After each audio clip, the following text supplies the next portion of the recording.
장례를 치르고 모이겠죠. 모여가지고 야 이거 어떻게 할 거냐 이렇게 해가지고 뭐는 어떻게 하고 뭐 예금은 뭐 어떻게 첫째가 가져가고 뭐 부동산이 뭐 여러 채가 있는데 그거는 뭐 이렇게 나누고 저렇게 나누고 이렇게 다 했어요. 그래가지고 상속재산 분할 협의서를 만들어서 도장 쾅쾅쾅쾅 찍어서 등기 처리까지 다 했어. 그리고 나서 생각을 해보니까 한 300억대 서울 저기 명동에 뭐 한 300억대 조그만 빌딩이 있었는데 그게 얼마나 되나 잘 모르고 그냥 저쪽에 300억 정도 얘기하니까 그렇게 한 줄 알고 그걸 기준으로 분할을 했는데 나중에 알고 보니까 그게 한 500억 간 거야. 그러면 200억을 가지고 지금 6명이니까 최소 30억은 손해본 거잖아요. 여러분 30억 손해보고 기분 좋은 사람 있을까요?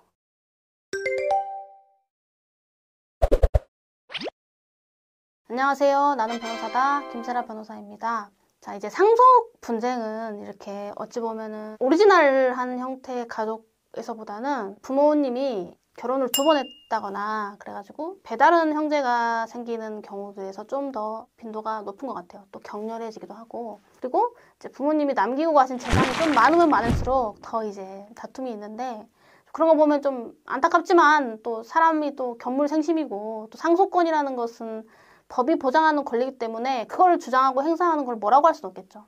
자, 그래서 오늘은 상속 회복 청구권이라는 거를 한번 설명을 해보려고 합니다. 실제로 굉장히 많아요.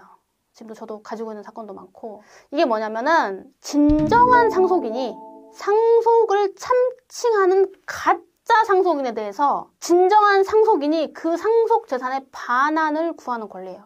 그러니까 분명히 이거 내가 상속받을 건데 아무 상관도 없는 B라는 놈이 자기가 상속받은 거야. 그러면은 A 입장에서는 다시 뺏어와야 되잖아요. 그게 이제 상속회복 청구권이에요.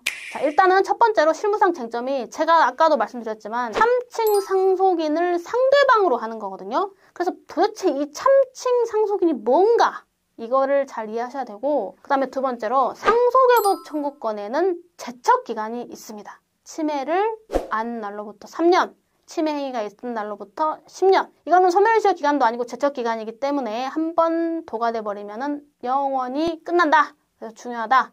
예를 들면은 A가 자기가 분명히 상속인인데 B가 자기 아버지 재산을 득했다. 그러면은 말소 청구, 등기 말소 청구하면 돼요. 물권적 청구권으로 등기 말소 청구하면 되는데 그 등기 말소 청구권은 물권적 청구권이기 때문에 특별히 제척 기간이나 소멸시효 기간이 없어요. 언제든지 할 수 있어요. 근데 상속회복 청구권에 해당하면은 3년, 10년이라는 제척 기간의 제한이 있고 이 상속회복 청구권에 해당하는지 아닌지는 상대방이 참칭 상속인이냐 아니냐라는 규범적 판단과 결부되어 있습니다. 자, 그러면 변호사님, 그러면 참칭 상속인이 도대체 뭡니까? 참칭 상속인이라는 것은 재산 상속인이라는 외관이 있거나 자신을 상속인이라고 가짜로 칭하면서 상속 재산의 전부 또는 일부를 점유하는 자를 말해요. 그 중요한 거는 공동 상속인들도 참칭 상속인이 될 수 있어요. 예를 들면 본인의 상속분만큼만 상속받는 건데 공동 상속인 중에 한 명이 다 가졌다. 그러면은 그 사람도 그 부분만큼은 참칭인 거예요.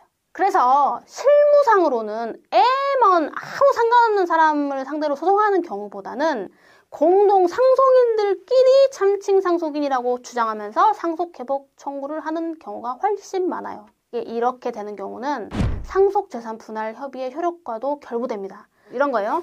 자, 아빠가 결혼을 2번 한 거예요. 그래서 본처가 있고 후처가 있는데 본처와 사이에도 자식이 3명 있었고 후처와의 사이에도 자식이 2명 있었어요. 근데 이제 본처하고는 이혼을 하고 후처하고 사시는 중에 같이 살다가 돌아가신 거예요. 근데 아버지가 재산이 1000억대가 있다. 자, 그러면 지금 여기서 상속인은 기본적으로 전처는 이제 이혼했으니까 안 되는 거고 전처의 사이에서 낳은 자식들 3명하고 후처 이제 혼인신고 돼 있으니까 후처 플러스 후처와의 낳은 자식들 2명. 이렇게가 공동 상속인이잖아요. 자, 그러면 이제 아버지 돌아가셨어. 그러면은 장례를 치르고 모이겠죠. 모여가지고 야 이거 어떻게 할 거냐 이렇게 해가지고 뭐는 어떻게 하고 뭐 예금은 뭐 어떻게 첫째가 가져가고 뭐 부동산이 뭐 여러 채가 있는데 그거는 뭐 이렇게 나누고 저렇게 나누고 이렇게 다 했어요. 그래가지고 상속재산 분할 협의서를 만들어서 도장 쾅쾅쾅쾅 찍어서 등기 처리까지 다 했어.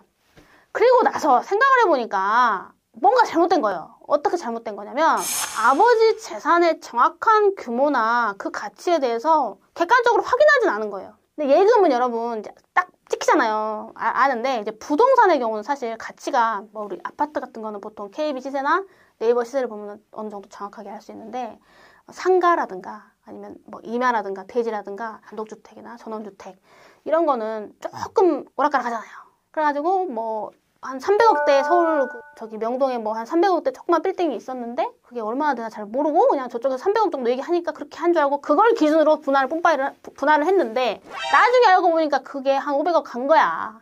그러면 200억을 가지고 지금 6명이니까 최소 30억은 손해본 거잖아요. 여러분 30억 손해보고 기분 좋은 사람 있을까요? 저는 절대 30억을 손해보고 좋을 수가 없잖아요. 그러니까 이제 난리 난 거예요. 그래가지고 이렇게 된 거지.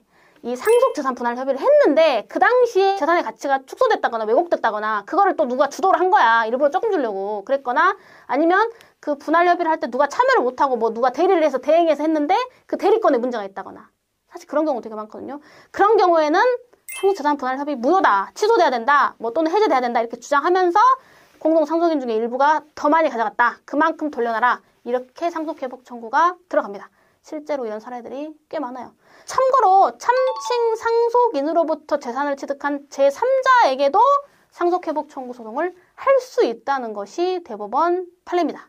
그리고 제척기간 3년, 10년, 상속권 침해를 안 날로부터 3년, 그 침해가 있은 날로부터 10년인데 그 기간이 도과를 해버렸으면 참칭 상속인이 상속 개시시로 소급해서 상속인의 지위를 완전히 취득하게 되고 진정한 상속인은 상속인의 자격을 완전히 잃게 된다. 게임이 오버된다. 가짜가 진짜가 돼버린다. 땅땅땅 이렇게 이해하시면 되고 이 제척기간은 상속 대상 재산마다 별도예요. 그래서 만약에 뭐 예금이랑 뭐 부동산이 있었는데 처음에 제대로 파악을 못 해가지고 부동산만 가지고 소송을 했다면 그 부동산은 제척기간 내에 했다고 하면 나머지 예금 재산은 이미 제척기간에 도과돼 버린 결과가 되는 거죠. 그래서 이렇게 생각하는 거죠. 아, 그때 나머지는 몰라서 못했으니까 나중에 할 수 있는 거 아닙니까? 아니에요. 일부러 했다 하더라도 못한 거는 기간 지났다. 이렇게 판단하시면 되고 그리고 상대방별로도 각자예요. 제가 아까 참칭 상속인에 대해서도 상속회복 청구권을 할 수 있고 참칭 상속인으로부터의 재산 취득자에게도 상속회복 청구를 할 수 있다고 했잖아요. 그래서 상대방을 참칭 상속인으로 하는 경우나 상대방을 그 재산 취득자로 하는 경우에는 제척기간 준수 각별로 판단합니다. 그 상대방 별로. 오늘도 이렇게 시청해 주셔서 대단히 감사합니다.